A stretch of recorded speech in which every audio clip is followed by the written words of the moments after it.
Yang saya rasa terkilan, apabila kita pergi ke surau-surau, kita datang nak belajar, kita datang nak menuntut ilmu Allah, kita datang untuk nak mengenalkan diri kita, betapa daif dan hinanya kita kepada Allah. Tetapi malangnya, bila kita pergi sentuh bab agama sampai ke akar umbi dalam, tetapi isu politik dimasukkan dalam surau dan sebagainya. Jadi saya rasa saya sangat-sangat terkilan dekat sini. Saya menceritakan dari segi isu semasa saja ya. Saya bukan nak menceritakan, saya bukan penceramah politik sebenarnya tuan-tuan dan puan-puan. Tapi inilah yang berlaku. Kalau tuan-tuan dan puan-puan ingat tentang apa yang kita lalui ini, saya rasa sama apa yang tuan lalui, apa yang saya lalui. Kadang-kadang saya terfikir, ya Allah ya Tuhanku, alangkah elok dan enaknya kalau dahulu itu dijadikan seperti sekarang ini. Tetapi kita tak nak negara kita adalah merupakan negara yang sangat ketinggalan zaman. Tetapi malangnya anak-anak kita, remaja-remaja kita, remaja-remaja yang baru nak meningkat, baru nak kenal umur, baru nak meniti kehidupan, bijak melayari kata orang tu dunia tanpa sempadan ini melalui internet dan sebagainya, menggunakan saluran-saluran ini memfitnah, bercerita tentang keburukan, kata-kata lucah, maki hamuan pemimpin dan sebagainya, sangat berleluasa pada ketika ini. Saya sebagai seorang ayah, saya seorang YDP PIBG di Sekolah Menengah Seksyen 7 Shah Alam. Saya selalu bercakap dengan anak-anak di sekolah itu, belajar untuk menghormati orang tua, belajar untuk menghormati guru-guru, belajar untuk jadikan diri kita sebagai orang yang berbudi kepada orang yang telah pun memberi budi kepada kita. Kadang-kadang budak-budak yang baru setahun jagung ni, dia pun soalkan kita, dia soalkan pemimpin, dia soalkan tentang apa yang berlaku, dia soalkan macam-macam.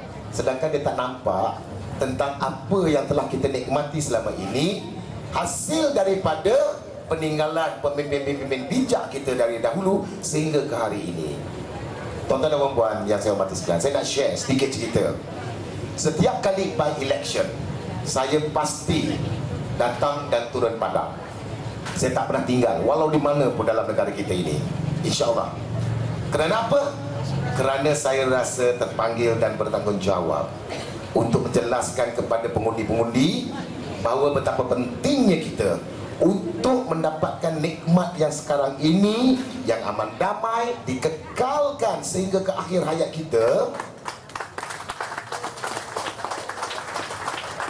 Saya rasa itu sudah memadai. Saya nak cerita sikit, iaitu by election di Kuala Selangor. Yang lepas saya pergi, saya masuk ke Felda. Kita tak payah nak sebut Felda mana. Bila saya masuk ke dalam Felda itu, orang semua kenal. Abang Nash, ambil gambar lah dan sebagainya, apa semua. Saya sangat berterima kasih kerana saya rasa saya sangat dekat di hati mereka. Jadi apabila saya datang, saya masuk ke lorong di Felda ini, saya lihat rumah Felda ini adalah gambar bendera yang bersungguh-sungguh kononnya bencikan sangatlah kata orang tu pemimpin dan juga Barisan Nasional ni. Dia letaklah bendera pembangkang, dia letaklah bendera itu, bendera ini, macam-macam bendera dengan gambar sekali. Saya pun datang, Assalamualaikum makcik. Nas, kau UMNO ke? Ya, saya UMNO.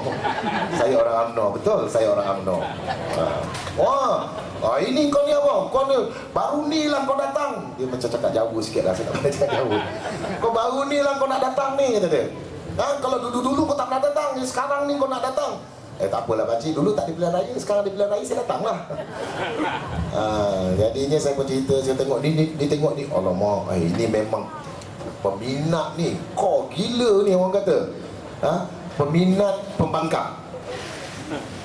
Jadinya bila saya datang kat sana, saya berduduk, dia bagi saya minum air teh dengan ada kuih kuih karas. Kalau orang Selangor dia lah kuih karas, dia datang.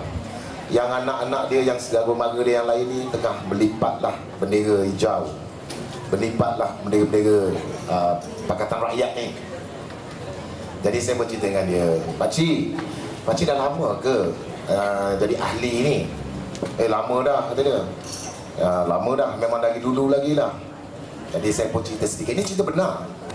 Saya pun ceritalah sikit-sikit dengan dia, Pakcik, sebenarnya Pakcik, saya datang kat sini ya, adik-adik semua, Abang Nas datang kat sini ni dengan rendah hati, cuma nak bagi tahu saja. Sekurang-kurangnya kalau kita bencikan sangat Barisan Nasional, sekurang-kurangnya kamu semua Pakcik sedikitlah mengucapkan terima kasih kepada almarhum Tun Abdul Razak. Sedikit saja mengucapkan terima kasih kepada dia itu, saya rasa Pakcik menyelamatkan seluruh warga Felda dekat sini. Kerana dialah orang Felda hidup sampai sekarang. Anak-anak Felda begitu maju, ada yang jadi pemimpin, ada yang menjadi usahawan yang terkemuka dalam negara kita. Orang mana? Orang Felda. Felda ni kalau tak dibuat, kalau tak ditolong oleh almarhum Tun Abdul Razak, saya rasa orang Melayu kita tak dapat tanah-tanah yang ada ni. Tak dapat nak makan pisang tanduk, hasil tanam sendiri ni. Tapi kenapalah Pakcik jadi macam ini? Kalau Pakcik tak suka pun janganlah tunjuk. Pakcik tak suka bapak Pakcik tak suka anak Pakcik tak suka isteri Pakcik, tapi Pakcik laung kat orang, aku tak suka bini aku tak suka anak aku tak suka bapak aku. Mana boleh? Sekurang-kurangnya kita bagi pendengaran lah, kita bagi penasihat lah. Wah Nas, kau pandai betul kau cakap politik kau kat sini, gitu dah. Betul. Jadi saya cerita banyak lagi cerita, dipendekkan cerita. Saya kata tak apalah Pakcik, saya balik terima kasih minum air ni. InsyaAllah nanti saya datang lagi lah. Nanti kau datang ke buat CD ya, kata dia. Boleh. Jadi selepas itu, dalam masa seminggu saya datang, secara peribadi saya berasa sangat tersentuh. Tuan-tuan dan puan-puan, pada ketika yang saya datang untuk kali kedua, tidak ada satu pun bendera pembangkang ada kat rumah tu. Kerana apa tuan-tuan dan puan? Kerana kesedaran. Ini benar saya cakap. Kerana itulah saya harapkan mereka ini dapatlah diberikan kesedaran. Tuan-tuan dan puan-puan juga, kenapa saya datang sini? Kerana saya berikan kesedaran. Kesedaran yang mana saya belum pernah lagi dalam sejarah hidup saya, setelah matangnya saya untuk memilih pengundi, saya tak pernah lagi memilih parti pembangkang sehingga ke hari ini. Oleh itu tuan-tuan dan puan-puan, kenapa saya berkata begini? Kerana kita adalah Melayu yang sentiasa dilahirkan sebagai seorang yang mempunyai sifat budi pekerti yang paling tinggi. Jadi janganlah kita rasa biadabkan diri kita, agar kita langsung tidak mengindahkan dan tidak berterima kasih kepada mereka yang telah berbudi kepada kita. Harapan saya tuan-tuan dan puan-puan yang dihormati sekalian, sebagaimana yang berbahagia Datuk Syafiee cakap tadi, dia itu orang yang paling dekat lah dengan Yang Amat Berhormat Perdana Menteri. Mungkin hari-hari beliau boleh jumpa. Saya rasa dia lebih tahu. Dan kita ni rakyat biasa ni rasa macam nak nunggu buah nak gugur. Kalau yang ada isteri, rasa macam isteri ni nak beranak ni bila ni.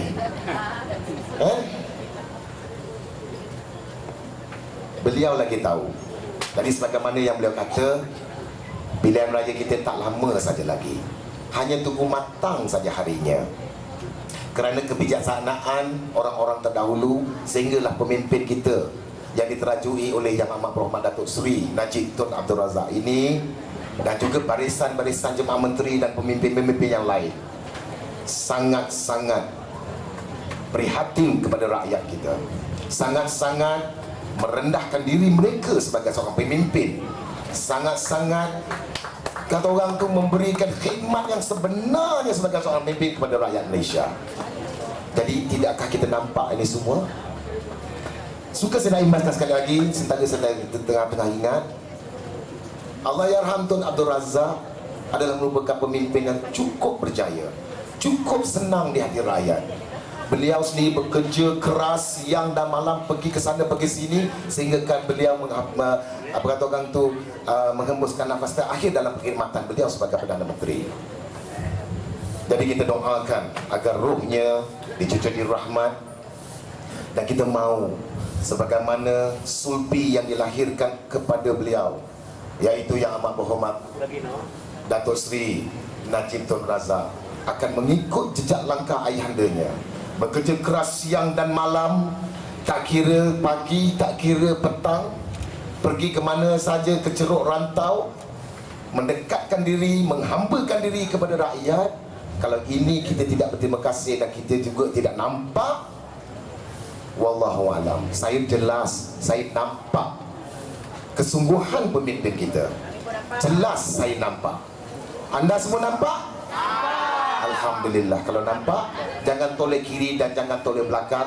Kita letakkan yang amat berhormat Datuk Seri sebagai pemimpin utama kita, menerajui Malaysia ini dengan penuh hemat dan juga mempunyai budi pekerti yang cukup tinggi dalam negara kita. Amin. Saya tak nak sentuh isu-isu yang lain, macam mana yang Datuk Syamil cakap tadi, isu BRIN, isu pemberian keuangan. Saya ada sedikit nak cerita tentang pemberian ini. Di sekolah saya di Stesen 7, adalah mungkin di antara ibu bapa kat situ yang pro kepada pembangkang agaknya. Kerana apa? Kerana apabila, sebab saya bercerita sebab saya YDP situ, bila diagihkan duit kepada anak-anak murid sekolah sebanyak RM300, ada di antara mak bapak tu tak nak ambil. Dia kata ini duit gula-gula politik katanya. Ini tak maulah, ini tak nak ambil lah. Jadi pada ketiga mesyuarat agung, saya pun cakap dalam mesyuarat agung tu, saya kata ada di antaranya yang tak nak ambil duit ni. Kalau tak nak ambil tak apa, tapi ambil duit tu sign, sebab kita tak boleh nak ambil duit tu, sebab duit tu atas nama anak murid dan mak bapak yang boleh ambil. Sign duit tu bagi kepada sekolah untuk masukkan salurkan kepada PIBG.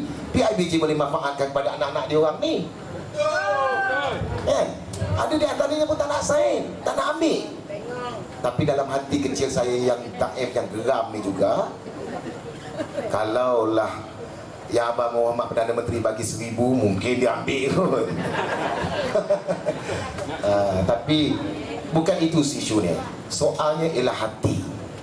Kalau hati kita mempunyai hati yang istimewa, hati yang sentiasa mengungkapkan terima kasih, syukur kita, insya-Allah kita akan sentiasa tenang, kita akan sentiasa berkhemah, kita akan sentiasa menjadi pemimpin. Sama ada pemimpin di tempat kita di kampung, di surau, di mana, dan khasnya pemimpin dalam keluarga kita sendiri, itu pun dah cukup memadai. Cuba tuan-tuan bayangkan kalau anak-anak kita tak pernah cakap terima kasih dengan kita, sombong bodoh dengan kita pula. Bayangkan apakah perasaan kita? Hina, rasa sangat sedih. Jadi tuan-tuan dan puan-puan, marilah kita kembalikan suasana harmoni kita daripada zaman-zaman dahulu kala sehinggalah ke hari ini. Kalau ada di antara mereka yang nak sentuhkan isu-isu pribadi, isu-isu kata-kata isu-isu agama, isu hak Melayu dan sebagainya, pergi jahanam dengan mereka. Dan kita bagi tahu mereka, ini adalah tanah pusaka kita yang aman damai. Ayo kita sama-sama amankan.